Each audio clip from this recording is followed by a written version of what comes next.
নমস্কার বন্ধুরা, welcome to Bipasha রান্নাঘর উইথ ব্লগে। আজ আমি আপনাদেরকে দেখাবো আমার মামা বাড়ির পুকুরে মাছ ধরার একটি দৃশ্য। চলুন, আজ আমি চলে গিয়েছিলাম আমার মামা বাড়িতে। মামা বাড়ি আমার একটি গ্রামের মধ্যে। সেইখানেই মামা বাড়িতে গিয়ে মামা বাড়িতে একটি পুকুর আছে, ওই পুকুরেই আজ আমি আপনাদের দেখাবো কিভাবে মাছ ধরা হয়।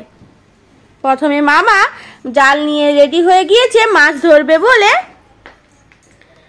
মামা দেখে নিচ্ছে ভালোভাবে কোন দিকে ভালোভাবে মাছগুলো ভেসে আছে, কারণ বর্ষাকাল তো পুকুরে এমনিতেই ভর্তি হয়ে গিয়েছে জলে, মাছগুলো তাই সেভাবে ভাসছে না। তাই মামা ভালোভাবে দেখে নিচ্ছে কোন দিকে ভাসছে।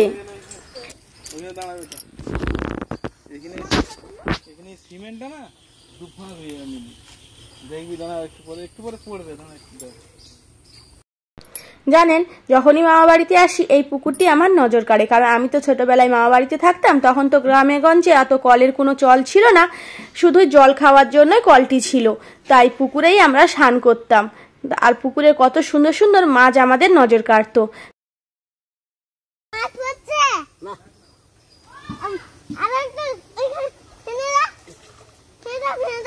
কুট্টুস, কি মাছ পড়বে?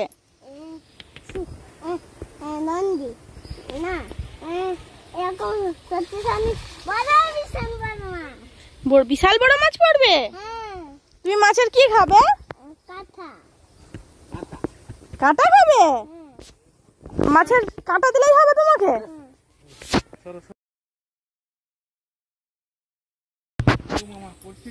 ও মামা, মাছ পড়ছে।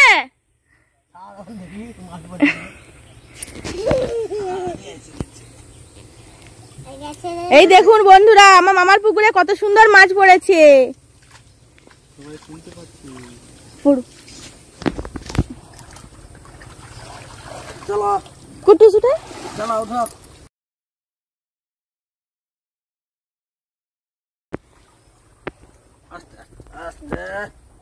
মাছটাও দেখা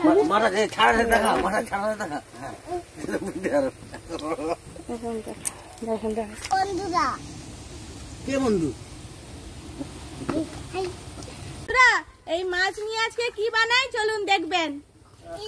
আমার মাইমার হাতে স্পেশাল মাছের টক। স্পেশাল মাছের টক, চলো আমাকে একটা মাছ। এদিকে কুট্টুস মাছ ধরা দেখে ভীষণ খুশি। ও যখন বাড়ি যায় তখন ওর বাবা যখন পুকুরে মাছ ধরে তখনও এইভাবেই ও খুশি হয়।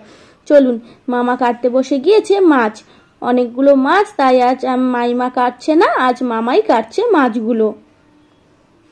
মাছের মধ্যে কত সুন্দর ডিম দেখেছেন? এটি কিন্তু সিলভার কাপ মাছ, কিন্তু ভারী ডিম হয়ে গেছে। এখন বর্ষাকাল তো, তাই মাছের মধ্যে প্রায় ডিম দেখাই যাবে। মামা মাছগুলো কেটে নিয়ে দিকে মাছগুলো কাটা হয়ে গিয়েছে, ভালোভাবে ধুয়ে নিচ্ছে তোমাদের দাদা ভাই ও আমার মামা। মাছ কিন্তু পড়েছিল রুই মাছ, সিলভার কাপ ও বাটাপোনা।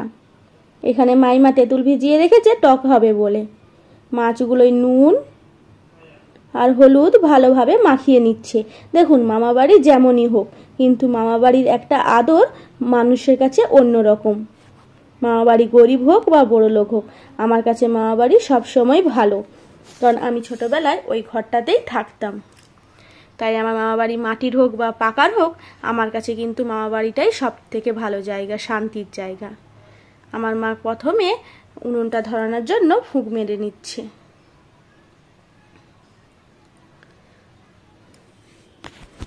আমি আজকে গ্রামের পদ্ধতি কিভাবে মাছের টক হয় সেটি আপনাদের সামনে দেখাবো। জানেন, যতই মাছের টক বাড়িতে বানাই, এই মাইমার বা দিদিমার হাতের মতন মাছের টক কোনোভাবেই স্বাদ আসে না।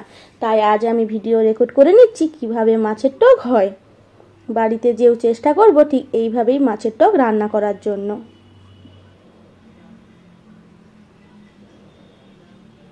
অপূর্ব এক মাছের টকের স্বাদ হয়। জানেন, এই মাছের টক আমার ভীষণ প্রিয়। এই মাছের টকটি পেয়ে গেলে আর আমাদের কিছু চাই না। মামা বাড়ি এলেই পান্তো আর মাছের টক আমাদের চাই। মাইমা তাই আগে থেকে মাছের টক বা পান্তো রেডি করে রাখে, আমরা আসবো শুনলে। মাছগুলো ভেজে নিচ্ছে মা ভালোভাবে, এপিট ওপিট করে। দেখাচ্ছি।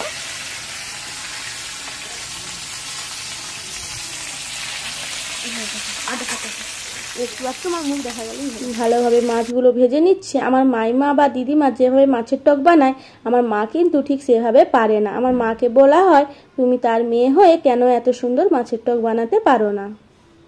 প্রথমে ফোড়ন দিয়ে দিল সরষা ও শুকনো লঙ্কা। মাইমা এবার ভালোভাবে মাছের টকটা গুলে নিচ্ছে। মাছের টকটা দিয়ে দিল কড়াইয়ের মধ্যে।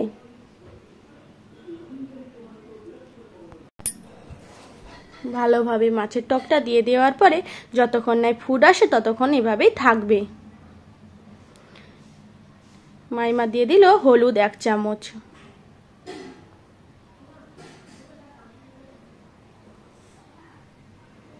নুন পরিমাণ মতন। আপনারাও যদি চান এইভাবে গ্রামের স্টাইলে মাছের টক বানাতে পারেন বাড়িতে। এই রেসিপিটি যদি আপনাদের ভালো লেগে থাকে লাইক, শেয়ার, কমেন্ট ও সাবস্ক্রাইব করে বন্ধুদের সাথে শেয়ার করার অনুরোধ রইল। দেখুন খুব সুন্দর মাছের টকটা আমার ফুটে এসেছে। ভালোভাবে যখন এইভাবে ফুট আসবে তখনই কিন্তু মাছগুলো এক এক করে ছেড়ে দেবেন। ফুট না আসা অবধি মাছেরগুলো কিন্তু ছাড়বেন না। ফুট আসার পরে কিন্তু আগে মাথাগুলো দিয়ে দেবেন। মাথাগুলো 1 থেকে 2 মিনিট ভালোভাবে ফুটে গেলে তারপরেই কিন্তু মাছগুলো দিবেন আস্তে আস্তে।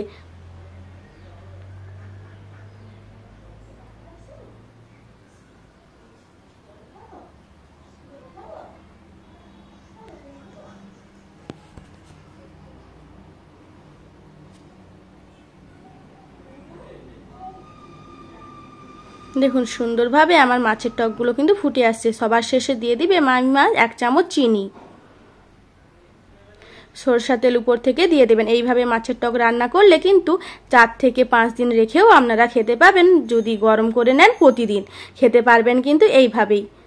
চলুন আজকের রেসিপি এই অবধি। ভালো থাকবেন, সুস্থ থাকবেন। রান্নাটি কেমন হলো জানাবেন। আমার মাইমার হাতে মাছের টক।